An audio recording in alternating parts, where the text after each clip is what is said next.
Hello, everybody, and welcome to the Panenka podcast. I am your host, Callum, and today I'm joined here by Lewis, Ashlee, Calstagram, and today we have a new guest. Would you like to introduce yourself? Yeah, I'm Jacob. I will be a regular on the podcast. Missed the first couple, but yeah, unfortunately, I'm a Derby fan, so I'll be saying a thing or two about the Championship. But let's get into this episode for now. We won't dwell on my team. Yeah, that would be good. But if we're speaking about teams, today's team is going to be a current Premier League 11. So to give the guidelines to this, it isn't based off just this season. It is not a Premier League team of the season yet. It is our opinion on the 11 best players at the positions in the league.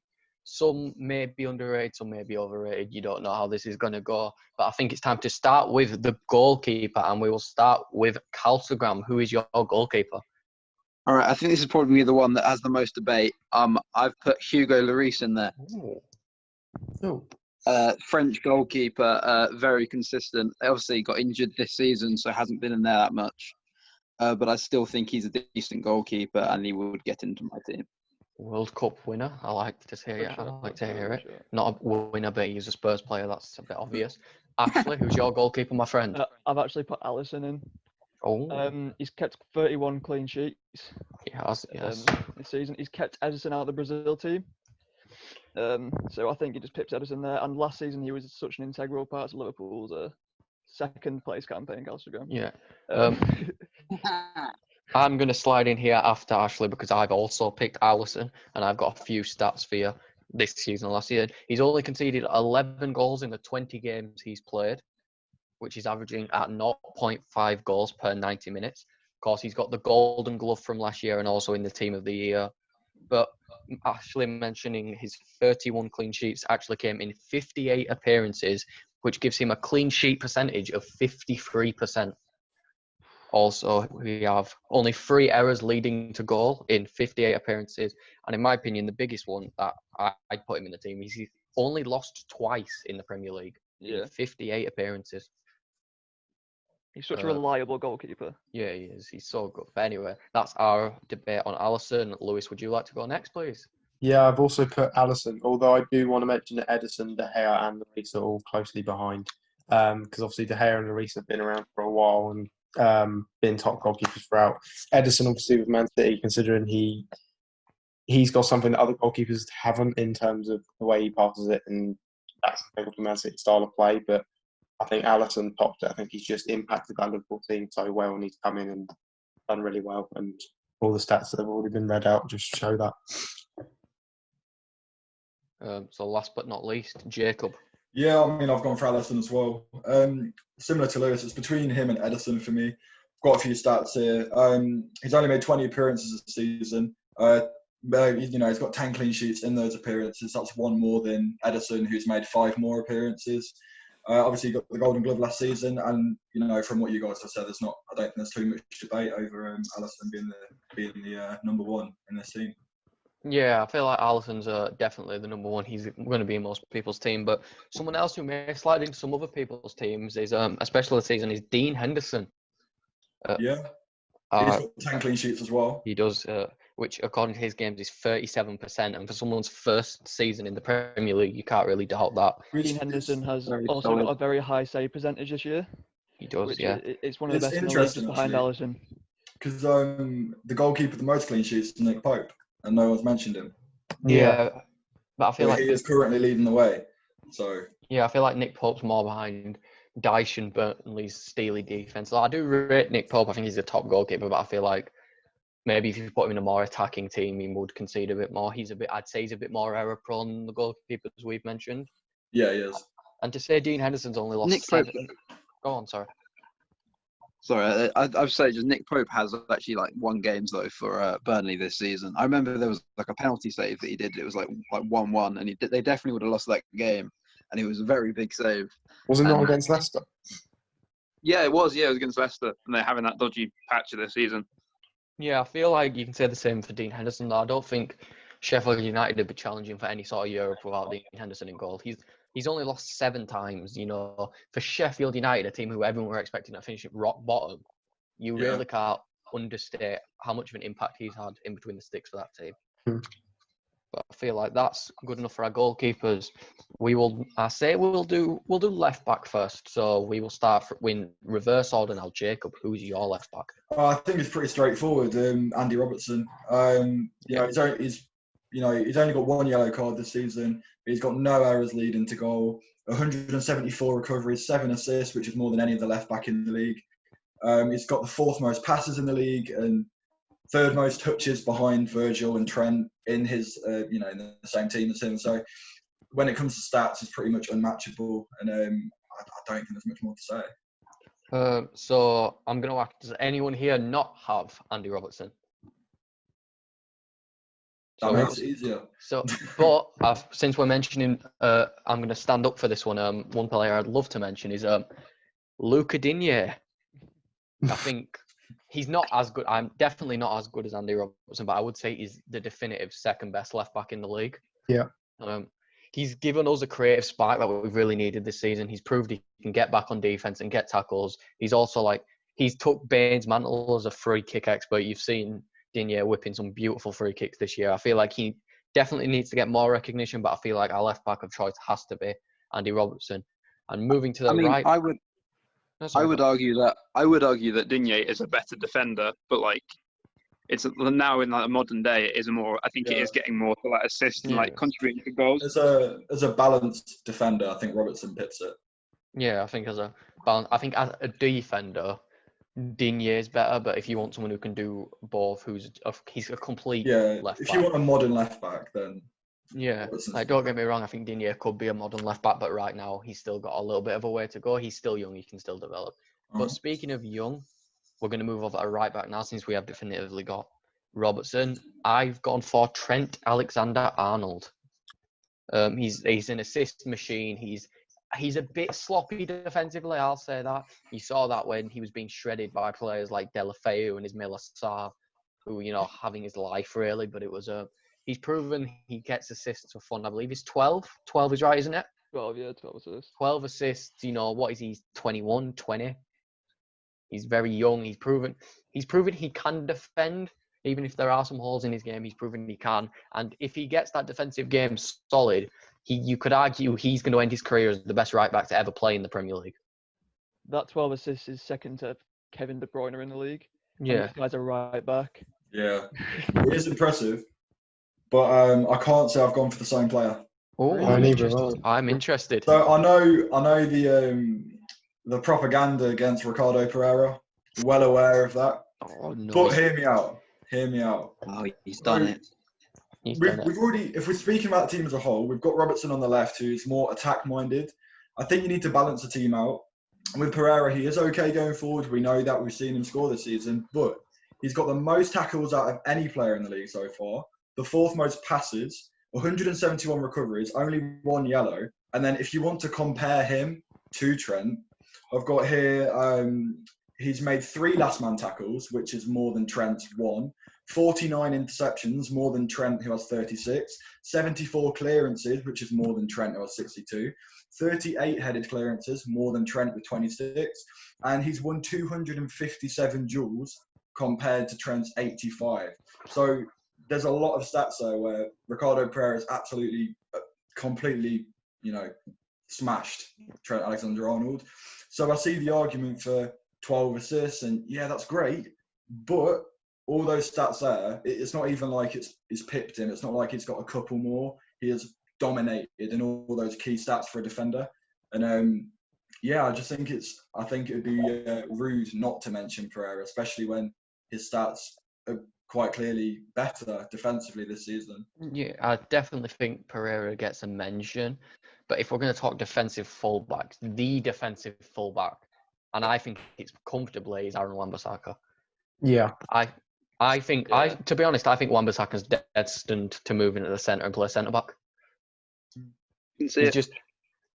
I think he finishes 3rd behind them two, definitely, because he just doesn't have the offensive game yet. You see the sloppy passing, the mistakes going forward sometimes. But if you want someone to get behind and defend, he's the best at it. He's not maybe got as much tackles as Pereira, but if I see, for example, a winger like let's just say Mohamed Salah running, if I want any fullback in the league tackling that man, I want Aaron Wan-Bissaka tackling him.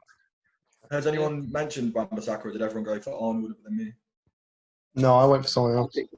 Oh, Ooh. Because this team isn't for last season, it's for like what they've done across their whole career in the Premier League. So I've gone with Kyle Walker oh, because he did well at Tottenham, obviously moving from Sheffield United and then managing to work his way up through Tottenham and getting into that team, staying there for a while, and then moving to Man City and winning so many league titles. And being past that, his pace. He's strong as well. He's shown that he can play centre back for England. I just think he's underrated in terms, just in general, what he's done and what he's contributed, and he's also capable of a screamer as well. So I'd say I wouldn't say if it was for last season, obviously he wouldn't be anywhere near it. But we're going over like in general. So Kyle Walker for me. yeah, it's a good shout. Oh. So we've got now. It's time to move to our centre backs, and our number one centre back. Everyone's is Virgil van Dijk. Yeah. I don't think there's even much point debating that. There's not. But if you want some understanding why, because I know some people, I may be an Everton fan, but some people do have an agenda over Liverpool. Let's just give you some of the simple stuff about Van Dijk. He's only averaging around a tackle and an interception, but it's his pressure game which is really shown. You know, he's still got 4.7 clearances, 5.3 long balls. He's averaging around 85 passes a game.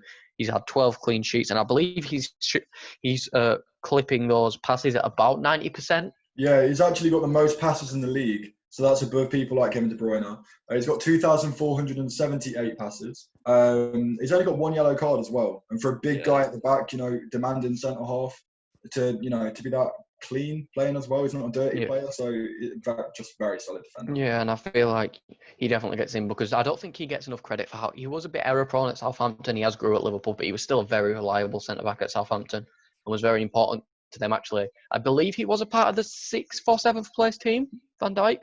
I think you're right, yeah. Yeah. And I mean, if we're going to talk about Van Dijk, we've got to talk about last year. 21 clean sheets in 38 games. That's a 55% clean sheet ratio, similar to Alisson. The PFA Player of the Year and second in Ballon d'Or voting.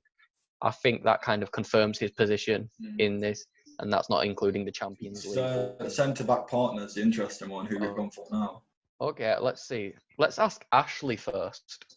I've gone with Jan Vertonghen. Ooh. Why Jan Vertonghen? Why, yeah. So, Jan Vertonghen he's been in the Premier League for how many years? I think it's 7 years, 8 years. He's 71 clean. He's just a very reliable defender. He wins at least 70% of his duels. Tackle success ratio is 74% during his whole career, which is tight. He made 419 tackles. And I just think through his whole career, he's been such a reliable defender for Tottenham. He's been probably the most consistent player for Tottenham through these 7 years he's been at the club. Yeah, and it does seem like the only thing that's slowed him down is age, really. Yeah. And I feel like if we mention Vertonghen, we've got to give Alderweireld a mention. Yeah. I think it's all but right to mention Alderweireld. Yeah. You know, that centre-back, I believe at one point they were the best centre-back partnership in the league, conceding the least goals in. It was either the season Leicester won the title or the season after.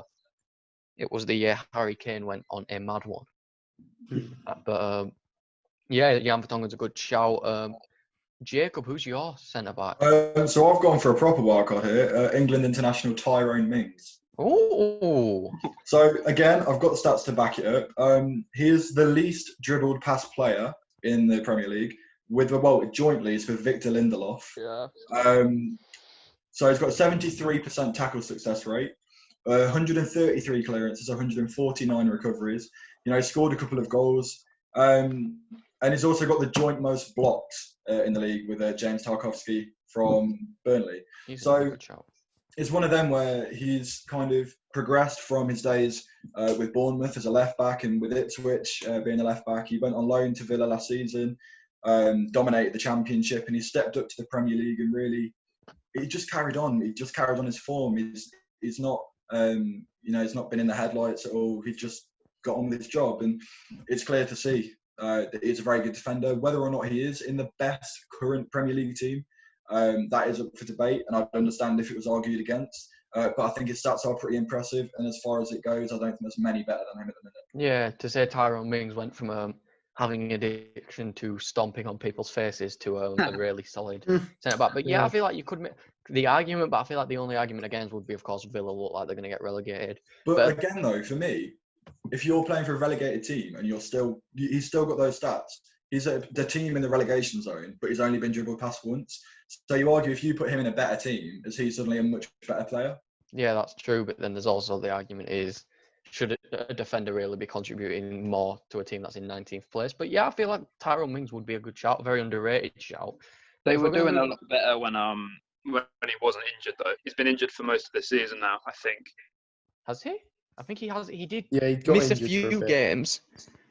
Yeah, but I think I'm also going to go for one that may not be mentioned much since, of course, we're talking about a few years. I've gone for Turkish centre-back Çağlar Soyuncu.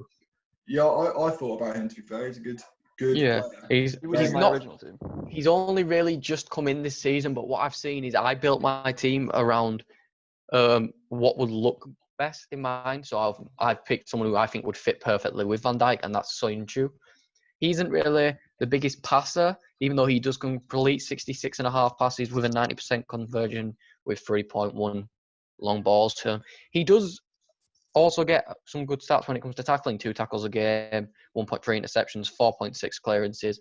And in his 34 appearances for Leicester, he has 10 clean sheets, which I think is not to be sniffed at, especially since, that defence wasn't really looked at as a steely defence that'd bring Leicester up to 3rd place. And I feel like he gets boosted in my ranks because he's the most important centre-back to Leicester. People may say Johnny Evans, but he's definitely benefited as well from Wes Morgan ageing. Oh, yeah. He really stepped in and just took the place, didn't he? Leicester fans, obviously my dad's a Leicester fan, that all they do is, sing his praises. He's a very good player. And, they've got, they signed Dankovic as well, Leicester did around the similar time. Yeah. And he's been on loan at Celtic, been on loan to Bristol this season. So realistically, it's between Soyuncu and Dankovic as to who was going to get that spot when Wes Morgan did start, his career started curtailing. But that's a good shout. Soyuncu's very underrated player. With Harry Maguire leaving as well, I think he's filled that void really well. Yeah. I think arguably he's a better centre-back at Leicester than Harry Maguire was at Leicester. I would say he's been more successful and has the opportunity to become even more successful than Maguire was. I mean, Leicester have been more successful this season. So, he's got a lot of potential still as well. It's young. There's probably a few people who watched or play fantasy football, Soyuncu was probably by far the best fantasy football centre-back this year. I've stopped playing now, but he used to rack up points for fun and he was really cheap. But, he's sort of like, maybe it's not best looking at fantasy football, but I think that kind of does show Soyuncu's qualities, that he would average such a high score in fantasy football and stuff. But who is everyone else's centre-back? Second. I went for Aymeric Laporte from Man City. I think obviously he's been injured for most of I think all the season. Yeah, he's played 8 games. But when last season, Man City did not concede many goals, and he was a big reason for that. He was a very big centre back, and he helped that team out massively. He started off the season before he wasn't great, but then he grew into a big player, and scored that second goal against Brighton that made me feel sick when Liverpool had a little bit of chance of maybe winning that league that season. Yeah, especially with Laporte, I feel like when he's on the pitch, he's impacted a lot. He's had 23 clean sheets in 51 appearances, of course, 2 Premier League winners' medals. And here's a weird stat. In the 51 appearances he's made, he's only lost 4 times and won 44 of those games. So it kind of does show that he does have a big impact on the team, especially since this season without him, what have Man City done, really? They've disappointed.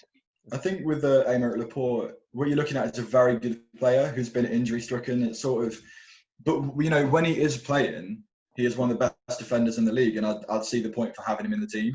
But if we're doing this based off the current best players, if you were to make a team today, I don't think Laporte gets in there purely because of the lack of game time he's had compared to these people. So he doesn't have the stats to back it up. And that is because he's been injured, and I get that. And maybe if we were doing this next season, he would probably be in there if he kept up the form he was in before the injury. But I think if we're doing it off like recent times and all the games that have been played, I think I struggle to see him getting in. Yeah, especially because you need your centre-backs to have a good partnership together. If they're not playing games together, they're going to lack chemistry with each other as a centre-back. You could have two world-class centre-backs next to each other, but if they don't work well together, you will still leak goals. A centre-back is such an important position communication-wise, and with someone like Laporte, if he's not going to play much, it's going to be hard to keep that partnership together. So has everyone picked a different centre-half? I believe we have Jan Vertonghen, Aymeric Laporte, Soyuncu, Tyrone Mings, and I believe you haven't said yours yet, Lewis? No. So obviously I've gone with like success and stuff like that. So I've gone with David Luiz. Oh. Maybe not now. Yeah, I think David Luiz has had his day. I was going to say, yeah, that's the thing. He's had his day, but when it was his day, he was really good. Like, obviously, he stayed with Chelsea for like 3 or 4 years, and he was a top centre back then. I think he's played more of a different role. He's a different central defender. He's not. He's more of a sweeper and stuff like that. Yeah. Obviously, his free kicks can be quite good as well. And obviously, he had his little stint at PSG, and he came back and he started straight back into the Premier League. Obviously, won the league. So, I'd say in the success and being a top centre back, obviously he's started to fall off now, but he's still a Premier League level centre back. Yeah, but I feel like he has only just started to fall off in the past 2 seasons. I mean, look at him under Antonio Conte. He was. Yeah, it's always been very mistake prone though. He's made a lot more mistakes than any of the other centre backs that have been mentioned. Yeah, but to be fair, with all these, we've named 5 different centre backs, and a defender that hasn't been mentioned is Joe Gomez. I feel like Joe Gomez isn't there yet. I feel like Joe Gomez looks better because he's partnered with Van Dijk. That doesn't deny his talents, but that's because I've said this. He's so much better for Liverpool because he's Van Dijk's perfect partner. Yeah. He's more mobile. He can jet around a bit more while Van Dijk can stick to his position and pick out passes and run the game. To be fair, he's been injured quite a bit as well. Yeah. Yeah, I mean, the last season he was like, I think he was doing. I could argue that he was doing a lot better than Van Dijk. Then he got injured at Burnley, and then he just wasn't the same afterwards, like whatsoever. Like he was making some really good blocks for that Liverpool team, like some against Leicester. I remember him having a really good game. And Joe Gomez since then hasn't got much better. So when it comes down to it, if we're heading into a combined 11 between all of our teams, and with 5 different centre backs to pick from, how are we going to come up with that? Well, if we did, I feel right. So instantly, I feel like we've got to cross Laporte out, just lack of game time. Yeah, I feel like we crossed David Luiz out because of the fall he's currently having. Yeah, and with the whole like current. I feel like we have to cross Tyrone Mings out because he's only just also started to come up. And I feel like it may have to be Vertonghen. Yeah, because Soyuncu's only just come up as well. Yeah. You win, Ashlee. Well, I feel like we have to. If we pick combined, it sounds like it is Alisson. Did Trent win right back? Yeah, Trent would have won right back. We've got Alisson, we've got Van Dijk, now Vertonghen, and Andy Robertson. Right, so that's so far. So with my team, we're going to go straight into midfield, and I've done a holding system because I have my 2 central mids are quite attacking. Yeah. And my love for N'Golo Kante almost made me pick him until I took a little look on WhoScored.com, and when I turned my paper for you, I looked at a little man known as Wilfred Ndidi. Yeah. And just looking at his stats, he has to get in. Like, I've read some of these, and I didn't know they were this good. He's averaging 4 tackles per game, 2.7 interceptions, 2 clearances, 0.7 dribbles, 50 passes with an 84% completion rate, 2.7 long balls, and 0.5 key passes per game. Yeah, he's actually made the most tackles out of any midfielder in the Prem as well. And I believe he's done that. Is it 2 seasons now? Because he just pipped Idrissa Gueye to it in his last season at Everton. Yeah, he scored a couple of goals as well. Did he score the winner against Man City? Yeah, I think so. Did he? I'm not sure. I think he might have done. He has scored a few. I do remember. I forgot who it was against, but that thunderball from like 30 yards out where he just hit it. It was either Ndidi or Pereira. It's one of the Leicester lads we speak about. I forgot. I think it might have been Pereira. Yeah, so do I now. I've said it out loud. But I do remember indeed he scoring a game winner. I'm pretty Chelsea. sure I do. It was Chelsea, was it not? I think it was. Yeah, I think that was it. Yeah. Maybe not. But Either way, no, I can't disagree with that. So I'll let everyone else have their say. So is that me and Jacob for Wilfred Ndidi then? Yeah. Right. So obviously this is a three-man midfield. You can play anywhere you want. You can have two central mids and an attacking mid. This is your choice really I've to got a how the holding midfield player. shapes up. So me and Jacob have got Wilfred Ndidi. Lewis, you sound eager to speak. So who is your first midfielder? So I went with the holding player. There was three. Ndidi was one of them. However, I don't know if he's only been that good for a season. I wouldn't say I think you give it a couple more years and I think he will get in for me. Yeah. But then there was Fernandinho and Kante. Both of them are integral to their teams. Obviously, Fernandinho, Man City, and Kante, Leicester and Chelsea. But I think Kante's impact on Leicester, I think, just for me. And just like the way he's literally just like a modern day Makalele, I think he just gets in for me. But Fernandinho is definitely worth a shout. I think with Kante and who's the other one you said? Sorry, I forgot. Fernandinho. Kante and Fernandinho. I think we were saying before we started recording how Kante he's not quite had the same season this year as he would have hoped for when he won the Player of the Year. And going on to Fernandinho, obviously due to injuries this season, he's had to play at centre back quite a lot. So I think it kind of takes away from his ability to see the end. But again, if we're basing it off like the current state of play, he's been playing his trade at centre back, so it's allowed people like Ndidi and other central defensive midfielders to kind of flourish while he's been taking a back seat. He still managed to play well at centre back, having to come in well. Yeah, especially as a caretaker centre back sort of as well. Yeah, he did very well to slot in an unnatural position. Yeah, I feel like I did really want to put Kante in the team, but right now I just don't know, and especially it looks like Kante's going to be on his way out as well. But Kante was probably, I'd say, third most integral, maybe second in that Leicester team, most integral in the Chelsea team.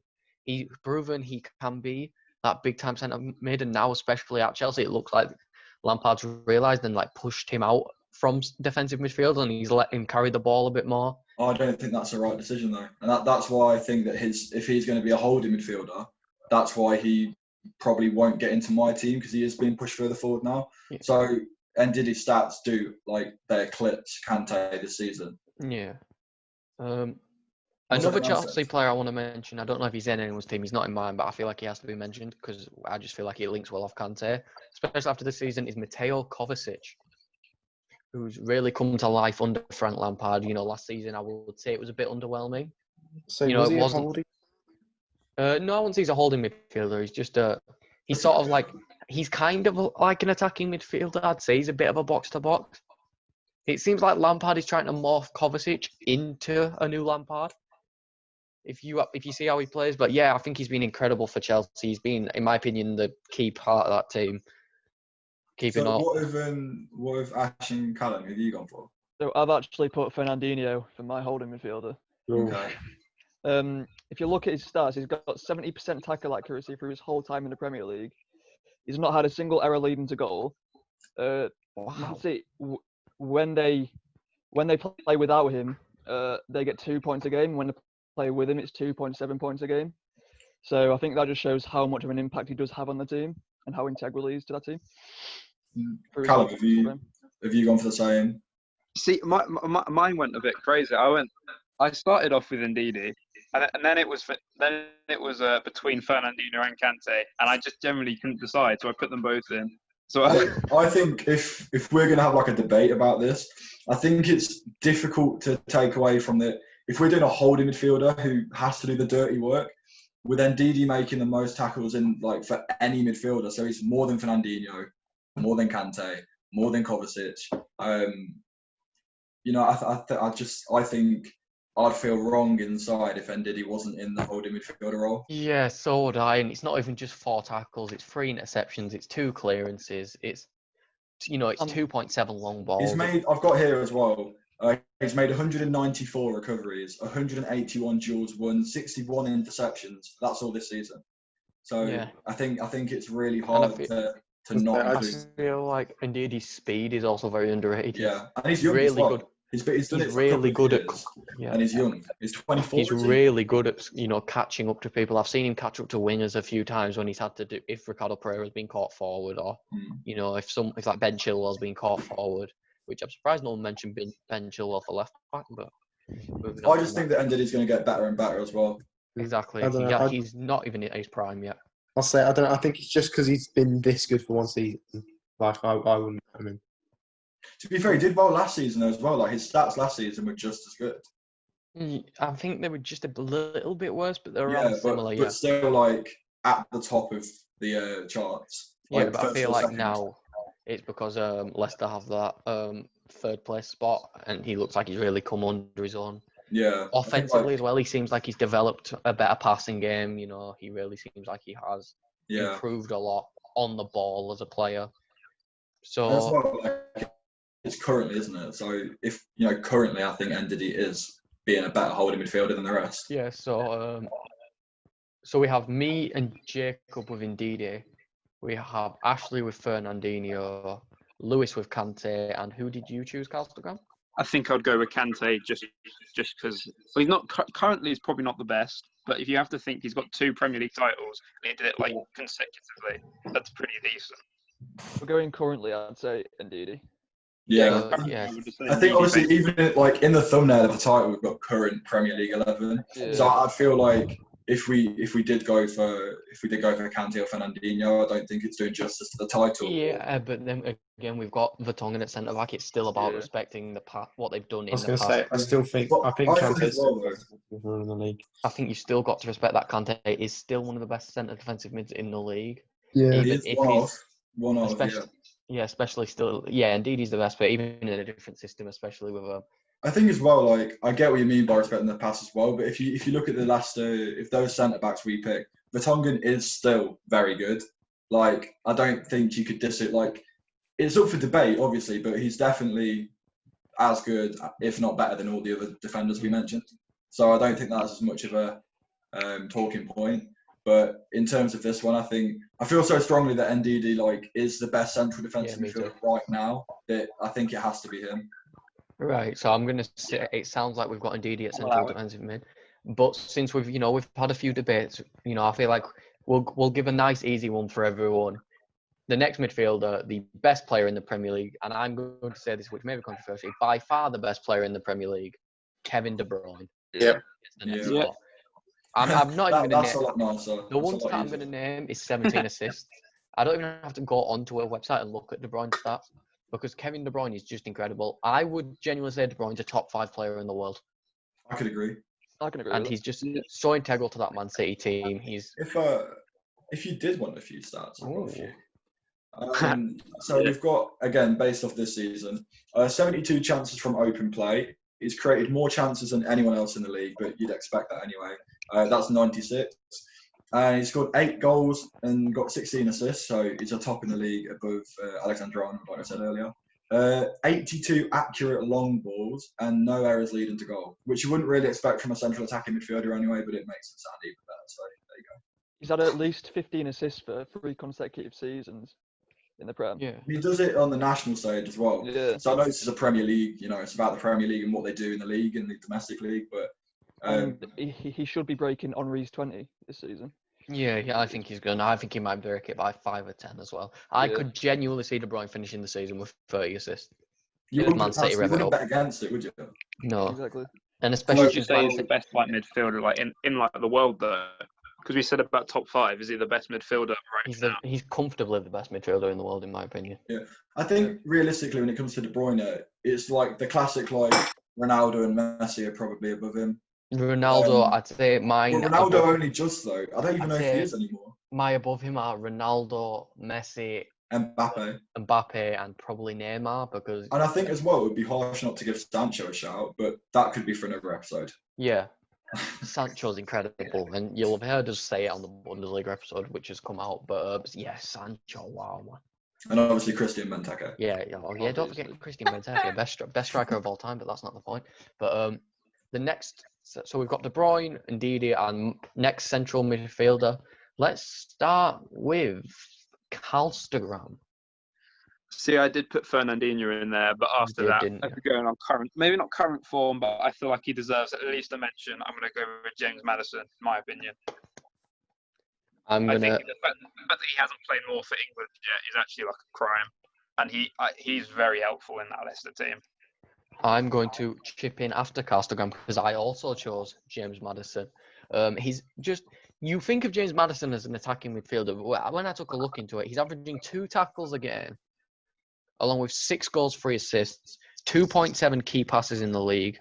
You know, he's fouled 3 times a game, which, you know, as an attacking midfielder, is important how much you can win a foul and your ability to win a foul, especially since, you know, unlike some players who may play the right wing position, you don't really see James Maddison diving a lot. Yeah. Yeah. No, it would be difficult to disagree with Maddison, but when you say there about it's important to be fouled, my player is the most fouled player in the top 5 leagues in Europe. Oh. And that is Jack Grealish. Oh. So what I've got for Grealish here, he's won 127 free kicks. He's been fouled that many times in the top 5. So yeah, he's been fouled more than anyone else in the top 5 leagues in Europe. Only Kevin De Bruyne has created more chances from open play. Obviously, he's on the verge of an England call-up. He's got 7 goals and 6 assists. So not very high numbers, but evened out. Good numbers for yeah, especially since Villa aren't scoring much really. And as well, yeah, for an attacking player, he's got a 65% tackle success rate. He's won 225 duels, which for a more flamboyant player, he's not quite as strong as other players around him. To win that many duels is quite impressive, and 142 recoveries. So, he gets back and helps defensively as well. So for me, I really like James Maddison, and I think he's a quality player, but I think Grealish just pipped it for me in this circumstance. See, if we're talking in 2 months' time when Villa get relegated and Jack Grealish signs for Everton, I may change my mind then. But you don't understand how excited I'd get if that happens. We're doing a podcast episode on specifically just Jack Grealish. But anyway, he's a good player and he's young as well. But so is Maddison. So I think it's either or really between the two of them. Don't so much leeway. Someone may be able to tie up your Grealish here, or it looks like Maddison may be the one who gets on the combined 11. I think that'll be the way it goes. Ashlee, who is your next player? I have got James Maddison. It's unbelievable, Jeff. It's a free-peat for James Maddison. I think that James Maddison, his stats don't back him up that much, but as an attacking midfielder anyway. But it's good on FIFA, so... Yeah, it's good on FIFA. Like when you watch him, he's the one that like triggers the press, wins the ball back, and does something intelligent with the ball, gives it out wide, gives it to the middle. He's just a very intelligent player, and I think, I just like James Maddison. When you said triggers the press, I thought it was something else. Yeah, I was Jack Grealish likes to trigger the press. Jack Grealish is very good at triggering the press. Drunken antics, but crashing his car. But, right, Lewis. I haven't gone for either of them. I'd still, again, this player hasn't had the best season, but I still think they are a quality attacking midfielder and still one of the best. I'm going to go with David Silva. Yeah. I think he's had a good season, to be fair. He's just his stats have dropped off a bit. He's still just as important. His stats have dropped off, but I still think he's one of the best midfielders in the league. He is, yeah. And obviously he's been at City for a decade and he's done God knows all. I personally, for me, he was a shoo-in, but Maddison and Grealish have been good, obviously, this season. But I feel like you put 3 of them together, I still say David Silva was a better player in the attacking midfield. Yeah. I think overall, I think David Silva probably is a better player right now. But again, you've thrown a spanner in the works there, to be fair, because he is an older player. Yeah. He's not at the form he used to be. Yeah, but he's not. David Silva now is probably still as good. But then, if you wanted your team to sign one of those players, you wouldn't go for Silva because of his age. But we're not doing it on that though. Yeah, we're doing it on quality, because Maddison and Grealish had good. Because most of these players we've said, across all of the positions, because they've had good seasons recently, that's who you think of. But because I think David Silva's just been impeccable for the last 10 years, and I still think he's up there. I think it's only fair though. I think Grealish and Silva are good shouts, but with the majority going for Maddison, I think makes it easier, doesn't it? Yeah, I mean, I think it is quite depressing because if the man would have kept up his usual rate, I probably would have made an argument for Gylfi Sigurdsson, but he decided to fall off a cliff this season. I would have I been. mean, if I can make just one more, talking about these English like centre mids, you got to think about Mason Mount in here. Like this season has obviously had a lot of expectation put upon him. He is a very good midfielder, and obviously he used to be a Derby player. So Yeah, obviously, yeah. well. That's why he's better than. Yeah, I think he Yeah. has. He's definitely surpassed expectations. I feel like he did have some expectations, but I feel like he has surpassed them. I think if I was biased, then I would go for Mount, but I'm not biased. Hence why I'm putting Villa players in there and Leicester players in there. But I think with Mount being, Mount was unreal in the Championship last season. I did wonder if he'd pick it up in the Prem, and he started the season on very good form. But again, he's another player similar to Abraham. They've sort of not dropped off. I think dropping off's a little bit harsh. Yeah. But slowed down, maybe, would be a better word to use. They're not quite hitting the same form. I think when it was all fresh and exciting, it was like, Lampard's youth team, they're all coming through. But he's a very good player, and certainly in the next couple of years, he's going to be a regular England international. Yeah. Lionel Messi said he's going to go to the top. Our attack is going to be lethal in a few years' time. I think right now, probably not in the best current team, but ask me that question in a couple of years' time, and probably I could see him being in there. Yeah. So it looks like for our midfield, we have Ndidi in the holding position, and then our two central midfielders / attacking midfielders are De Bruyne and James Maddison.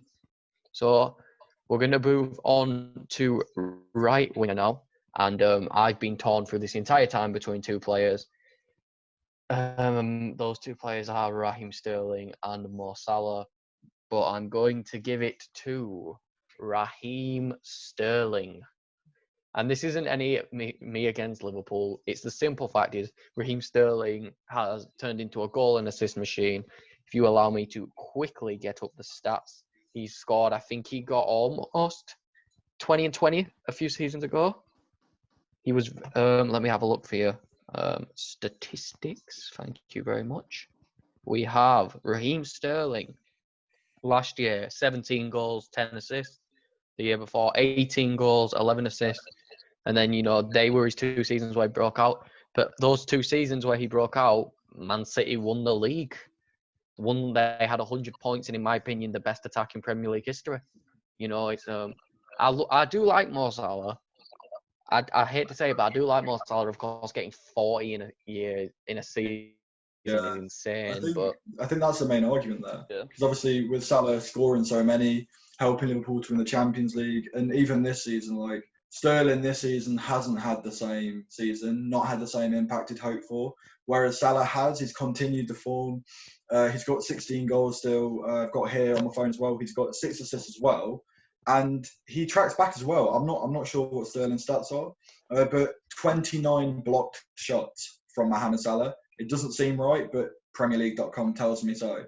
And he's only made 741 passes. So if you compare that to people like Van Dijk, who have doubled that from centre back, I know that you probably expected to make more passes in the centre of the field, but for minimal touches on the ball, he doesn't have that much time on the ball to still bag 16 goals, 6 assists. Like Liverpool, obviously they're not going to win the Champions League this year, but to win the Champions League last year, all the goals he scored, and this season as well, carrying on the same form, I think it's hard to go against Salah as well. Yeah, so has anyone not got Sterling or Salah? Because I feel like one name that I'm surprised didn't get mentioned, especially this year, is Adama Traore, who I believe has the second highest average rating in the Premier League, just behind Kevin De Bruyne. Yeah, I just think he's a very good player, but in natural quality, like it's quite a scruffy player to watch. He's just strong and quick, and although he's a good player to have on your team, I think if you're talking about pure quality, finishing, eye for goal, I think Salah and Sterling. Yeah, I feel like Adama Traore perfectly fits Wolves' system. Yeah. They've got a lot of technical players around him. He doesn't need to be technical. He's just faster than everyone else. Yeah, and stronger. Yeah. And it's like, I feel like it's because we really haven't seen anything like Adama Traore before. I feel like he's an anomaly, got it eventually, in the Premier League.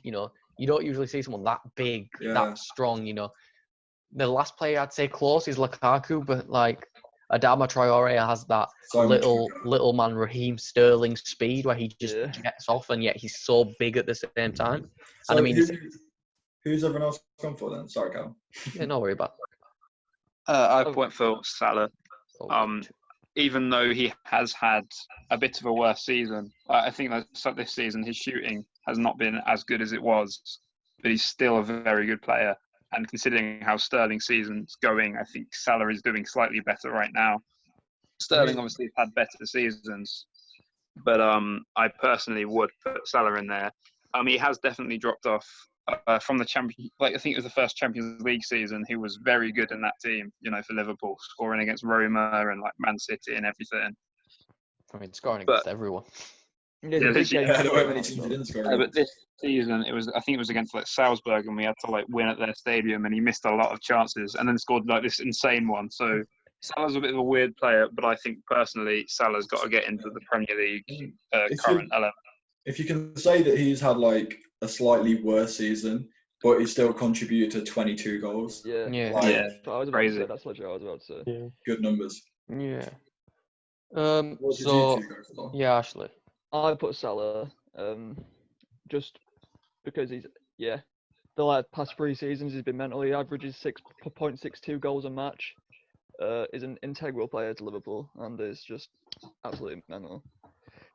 And Lewis. Yeah, as I said, I've gone with Salah as well. Yeah. I think as much as Sterling has done so well, goals and assists, I think Salah's just Yeah, but as I said, I built my team to like perfectly fit each other. So I feel like when you hear my next two, you'll kind of understand why I didn't pick Salah, because I'd say Salah's more of a primary goal scorer. But moving on to left wing, in my opinion, Do we need any debate on this? I don't think we need in my I'll say- opinion, number 6 in the world, it's Mo Salah. I mean, Mo Salah, it's fucking Sadio Mane, the best player on that Liverpool team, in my opinion, by a country mile. yeah. Well, yeah, Sadio Mane. Sadio Mane. Yeah, The I've man gone is Sadio. the man is just incredible. I don't understand how they bought him for so cheap as well. Like, what did they pay? I think Is it 34 million. 30 something, yeah, 30 something. They could sell him to Real Madrid now for 100 and something easily. easily. And I If you do look at think the stats as well, like, so he's got 14 goals this season, but 8 of those with his right, 4 with his left, and 2 with his head. So he doesn't. He's not like favoured on one foot. Like he's 2-footed. So very good Yeah. player to have. Very tidy. You could probably do a job on either wing. Centre forward, you could probably do a job there as well. He's just very good player and easily the best left winger in the Prem. so. Everyone has got Sadio Mane, if I'm correct. Yep. Yeah. Yes. Right, here we move to striker. I feel like here's where things. I feel like this may be the most interesting point of the video. So I feel like if everyone has the same striker, I'm going to be very shocked. Yeah. But I'll start off. The absolute menace, in my opinion. He's only just missing out on our Premier League team, finishing number 4. It is Sergio Aguero. The man's just incredible. I've got his stats here from 2014 to 15 onwards. We'll start off this year. He's got 21 with 5 games remaining. And that's 8 assists as well. So that's 29 goal contributions this year. 27 last year in only 25 games. 23 to 2016-17. 26 in 15-16, only playing 30 games. And 26 and 8 in 33 games in 14-15. And that's not even including the Champions League, where last year he had 6, then 4, 8 in 8. 2 where he dropped off a bit, and then 6. The man's just done it for so long and doesn't look like he's going to slow down. Mm. He just keeps going and going and going. It genuinely seems like he will probably. It looks like he may retire on a 20-goal season. You won't bet against it. No. You would not. So is any who agrees with Aguero? I do. Okay, so me, Cal, and Ash have different answers. I probably would put Aguero, but I think I'm gonna argue for the other players now, just because Aguero has been said. I was going to say, I think for me it was between him and Harry Kane. For me, it was him, and I feel like this is segueing to Jacob, because he did say 3 Leicester players, and I don't know if he said 3 already. You have actually, so it's I not. haven't. I've said have you not? Ndidi So, and okay. Pereira. Okay, so my number 2, I'm going to let Jacob segue to it Fletcher, because I'm I guessing have, this is sorry. it.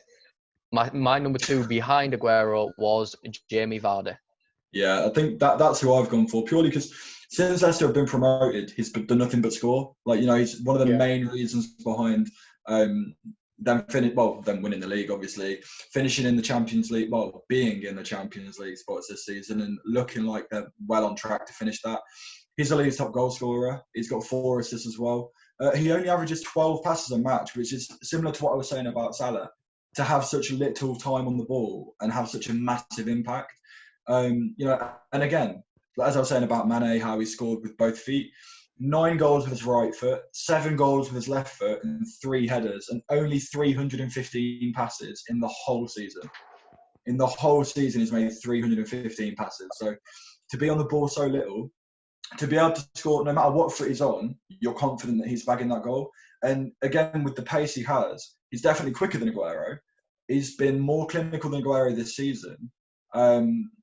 But then it's similar to the Vertonghen, Fernandinho, all these, the debate for all those players where Aguero has been there and done it for 5, 6, 7 years now.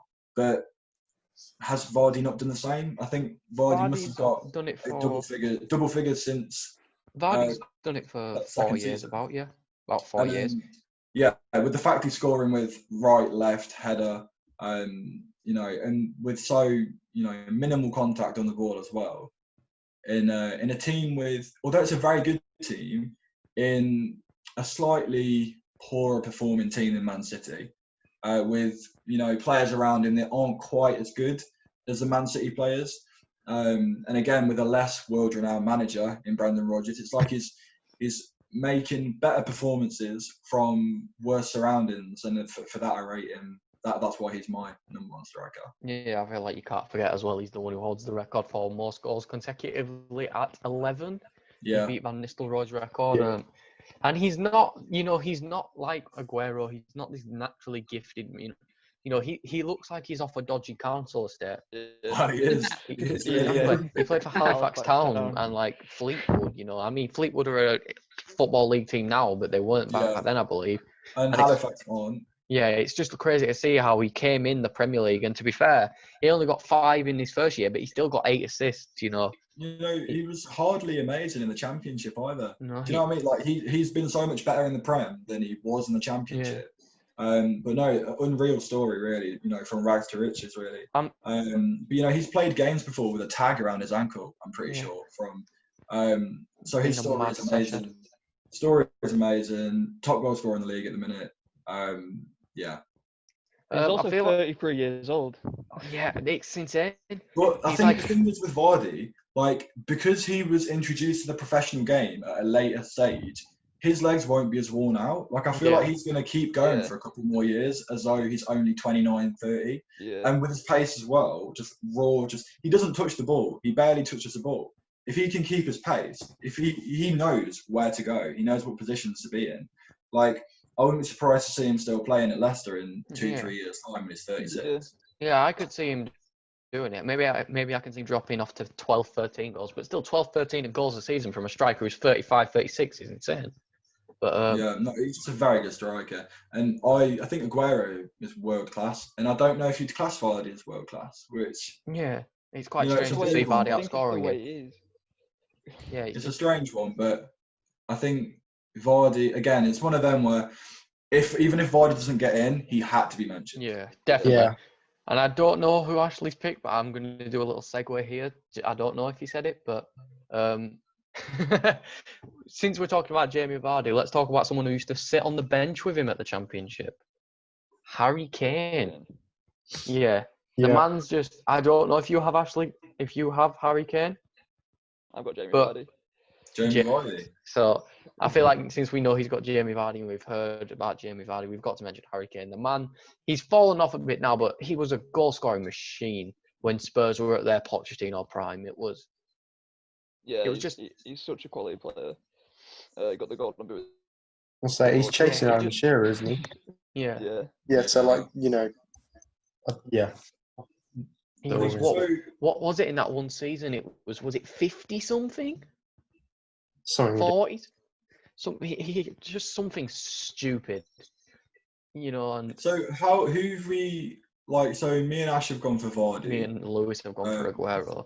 So And since we made, so it's down to Calstagram, really. would you take Vardy or Sergio Aguero? I have to pick out the two. Yeah. I Well, think not based necessarily, on- but I mean, it's going to be between them. No, you I can guess, still yeah, keep you your don't- pick. Yeah. You don't have to, but I guess it's it's neck and neck. For the combined you have 11, the who would you choice. prefer? See, before I didn't know we were doing wingers, so I had 3 attackers. So I just want to mention Bamiyang now for this season. I think he's a very good attacker, but apart from he's not going to get anywhere near this team. So Aguero or Vardy, I will go Aguero personally, but you cannot go past what Vardy's done for Leicester and England, to be honest. Yeah. Some very good games, very good goals, and he came off the bench and scored past Wales in the Euros, and it was quite helpful for England. It's a shame that he retired. Like he really could be doing a job for England. Yeah, still. he really could. Yeah, well, I mean, I Southgate think- can get him back if he wants to. Yeah, maybe he didn't feel confident. Maybe he thought because when you get to a certain age, he probably does feel like, oh, maybe my legs are going to give out. And Because with we don't Harry know Kane how he at feels. 26 Especially as with well. Kane being injured, though, because he would have got in over Rashford. 100%. I mean, obviously, we have Calvert-Lewin and stuff now, but I'd still rather have Vardy because Yeah. Calvert-Lewin's just not experienced enough. I love Calvert-Lewin, and I do honestly think he may be on one of these lists someday because Yeah. he's just naturally talented, naturally athletically gifted, a good creator, especially for such a big striker. He's good in the air. He's proven now he can finish, but he's not at that level yet. But someone I do want to mention before we, I say the final team and we finish things off, is in my opinion the most underrated player in the Premier League, Heung-min Son. Yeah, very good player. The man is just, in my opinion, he's my favourite player to watch in the Premier League. That goal against Burnley where he just dribbles through the entire team and then puts it away with ease. In my opinion, he's the best player with both feet in the league. He has the best weaker foot in the league because he doesn't have a weaker foot, to put it simply. It doesn't exist. I think there's a few players that have gone unnoticed. I think as well you can't forget about Fabinho. Fabinho, yeah. Fabinho, very good player. You've got Fabinho, didn't really get a mention. Bernardo Silva, who in my opinion definitely should have got third place in the Ballon d'Or instead of Ronaldo last year. But And then, to be fair, before we finished the squad, we did say we were going to put a manager in. we will. Oh, that's very. So we will start with. Who do I want to start with? I'll start off. I've gone for serial winner and absolute menace, Pep Guardiola. So has anyone else gone for anyone other than Klopp or Guardiola? Yes. Okay. Iffy. I want to hear Calstagram because I thought you would have said Klopp. I was thinking Klopp, but he's he's a good manager and he's done stuff with maybe a lesser Guardiola. Cheers. But personally, I think this sort of team, I think I'm not sure his exact name, but Nuno Espirito Santo, I think.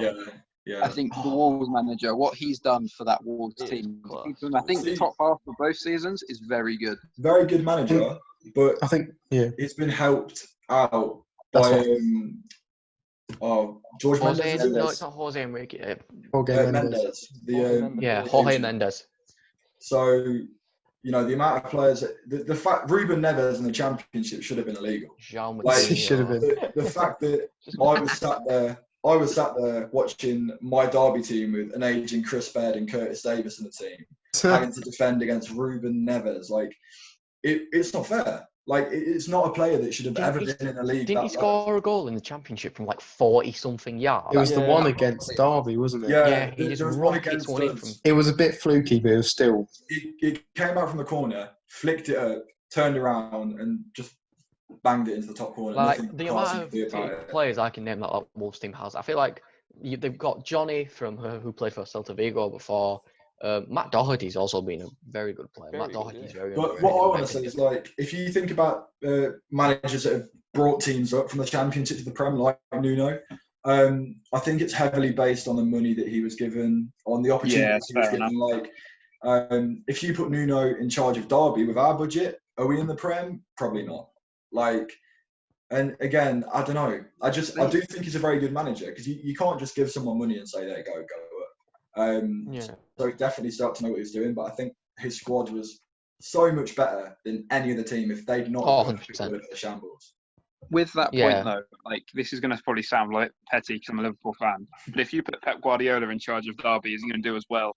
Like, I think it was his first season. I think he came like fourth, I think, and there was like, the loss against Everton and stuff like that. His team wasn't as good. Yeah. He brought some players in, obviously, and they're bossing it. You can say the same thing about Klopp, though. I think Yeah, but about the any big top ones where he manager, was focused on that. any Yeah, top manager, you can say the goalkeepers and same stuff. thing. Where if you put them in a Yeah. smaller club, they won't do the same. And if you Like, my thing about Pep is, yeah, he inherited a great Barcelona team, but the best ever Barcelona team is literally bringing his academy players through. That Barcelona team isn't some big money heavy team. It's literally mostly the academy from Pep's Barcelona B team. So he kind of has proven he can do it with not the biggest budget. but then it would be interesting to see him go to a club that were middle ground. To go to an Everton or somewhere like that who didn't have all the money in the world. They're not massive, so that it's harder to pull in the bigger players. Well, I mean, Carlo Ancelotti's done it, so Pep might. Carlo Ancelotti said he wants to end his career building up a club, and that's why he's come here. I could see Pep doing it. I could also, part of me thinks I could see Klopp going to a mid-table Bundesliga team after this. Maybe later on in their career. Maybe when they're Ancelotti's age. Aren't they? Yeah, I think Pep's definitely going to go back to Barca. I could see Klopp going back to Dortmund. So back to the whole the manager that we put in the team. So we've got 2 people for Guardiola, have we? Have we? We've got Guardiola as well. Yes, we've got 2 for Guardiola. Nuno Espirito Santo. I'm gonna make a guess to try segue into Jacob because he said it's someone we won't guess. I'm gonna make a guess. Is it Chris Wilder? Yeah, it is. Yep. I think as soon as you say To be fair, a manager that isn't in the top 2, I think he's the one that stands out. I just think definitely. He's managed in the top 5 leagues. I was having a little look. He started his managerial career off at Alfreton Town. And then he went. He's been at Northampton, I think maybe Oxford, and he took over Sheffield United in League One in 15th place or 14th place. Took them up into the Championship. I think they had 1 season in the Championship. Then they went up in 2nd place. So and to keep himself, Sheffield United's team is the same Championship team. Yeah, exactly. The same League One team, nearly. They've kept the basis of that team very similar. And up until January, really, before they signed Sander Berge and they got a couple of other players, it's just a Championship team. And the fact he's got them to 7th place with a very unique, overlapping centre backs is something that we've never really seen before in the Premier League. But no, especially we beat them last year. And it wasn't hard. It wasn't we didn't feel outplaced by them, but we beat them last year. Could I see us going up into the Prem and doing what he's done with them? No. If we ever get promoted, will we come straight back down? Yeah. But that's something that you have to live with. I feel like this is something we will end up talking about later on. I think if Derby come up, they stay up because I think it's definitely something that we should talk about. Depends what to bring in, I think.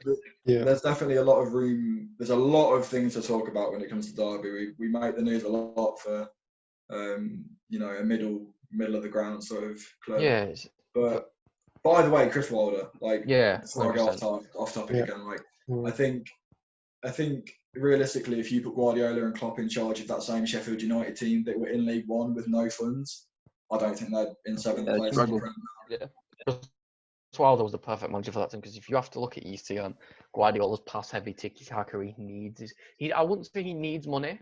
He knows how to bring, but he needs to be able to a minimum develop his players to his perfect players. Especially if again basing it off current, he's currently got them promoted. Currently kept a very probably on paper one of the poorest teams in the league.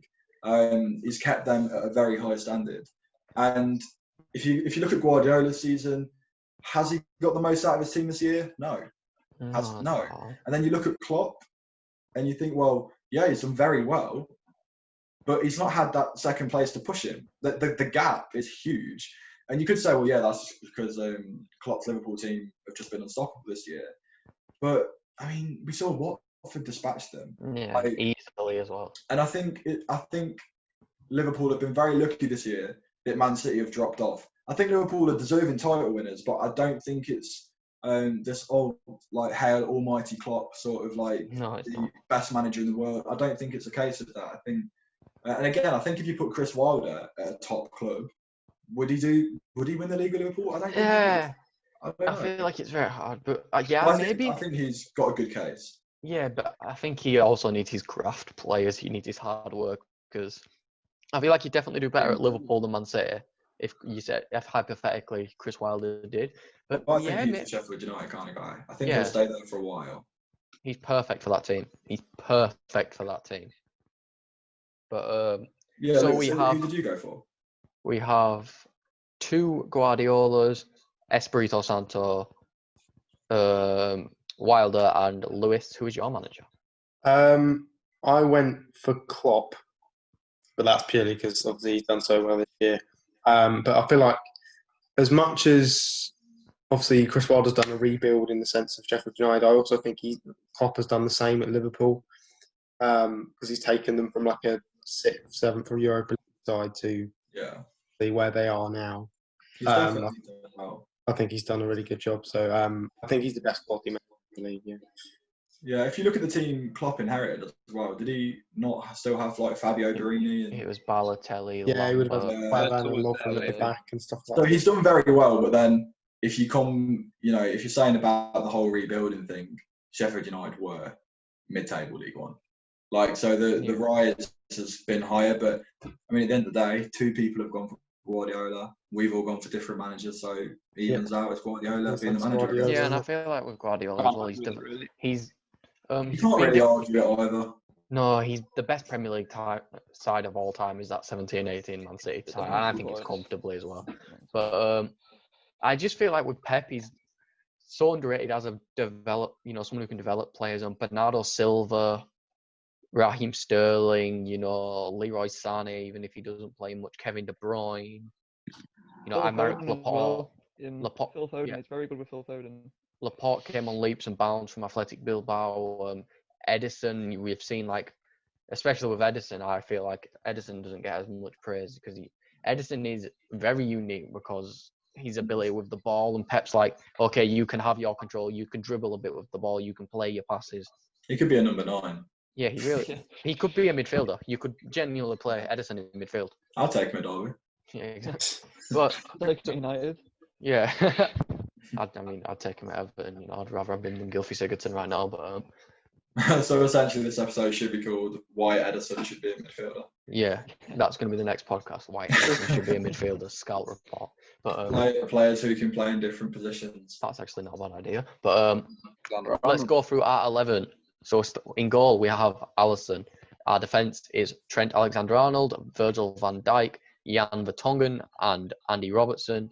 Holding midfield, we have Wilfred Ndidi, and then we have Maddison and De Bruyne. And our front three are Salah, Mane, and Aguero, with Pep Guardiola managing them. That team wins the league and wins all 38 games comfortably. Yeah. With a million goals scored and 0 conceded. But obviously, they still get knocked out on penalties by Derby in the cup because that's what. Yeah, of course they do. Not Man United. So I think we knocked Man United out. We knocked Southampton out. I'm not Crystal Palace. I care alert. We got mugged off by Jesse Lingard, which is quite embarrassing. I take relegation over that. But Come join us. We'll be here for a while. yeah, it seems like we are coming to the end of the podcast. Before I do the outro, I'll let everyone here give a little goodbye to you. Hit that bell. Bye, guys. Notification bell. So, right. So, everyone, if you could please like and subscribe on YouTube, follow us on Spotify. Any other thing, follow us on Twitter, Instagram, OnlyFans. But yeah, I hope you enjoyed the podcasts. We have a little schedule now. I may release that out on Twitter for you all. But yeah, I hope you enjoyed. Subscribe, as I've said already, and make sure you tune into all the podcasts. And let us know who your team will be down below. Every single one of them. All of them, and listen to all of them. You get free garlic bread if you subscribe. 24/7. So if you DM the Twitter account saying I've subscribed with a screenshot, I will provide you free garlic bread in the post. Anyway, Terms and conditions apply.